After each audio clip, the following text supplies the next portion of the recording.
Hello বন্ধুরা, good evening. তোমরা সবাই কেমন আছো? আশা করছি সবাই ভালো আছো। তোমাদের আশীর্বাদে কিন্তু আমিও ভালো আছি।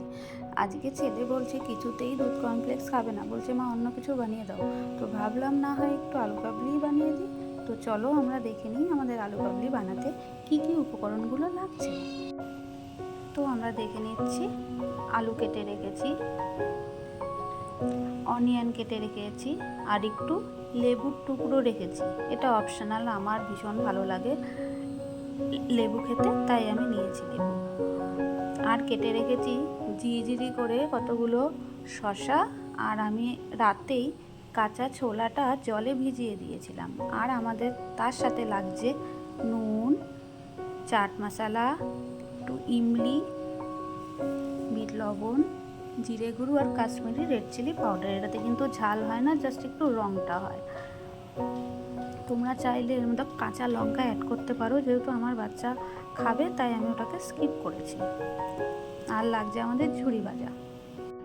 এবার আমরা দেখে নিচ্ছি কী করে আলু কাবলিটা বানাবো। একটা প্লেটে আমি সব কিছু নিয়ে নিয়েছি, আলু, শসা, পেঁয়াজ, ছোলা সব।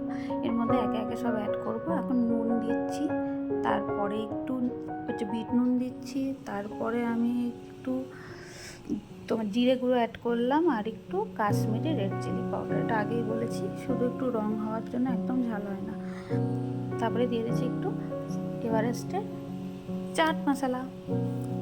এবার ভালো করে আমি এগুলোকে সব মিশিয়ে নিচ্ছি। ভালো করে কিন্তু মিক্স করতে হবে, যাতে সব কিছুর সাথে ভালো মতন করে মিশে যায়। তারপরে আমি যে তেঁতুলটা ভিজিয়ে রেখেছিলাম একটু নুন চিনি দিয়ে, সেটা ওপর দিয়ে একটু ছড়িয়ে দিচ্ছি। তারপর এটাকে ভালো করে মিক্স করে নিচ্ছি। কিন্তু ভালো করে মিক্স করে নিতে হবে।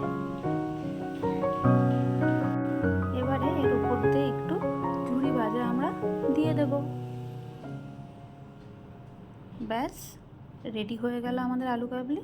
দাঁড়ান, আমার ইসকে ডেকে একটু দেই, ও খেয়ে বলুক, ওর জন্যই তো বানানো। ইস, হাতটা বাড়িয়ে নাও বেটা।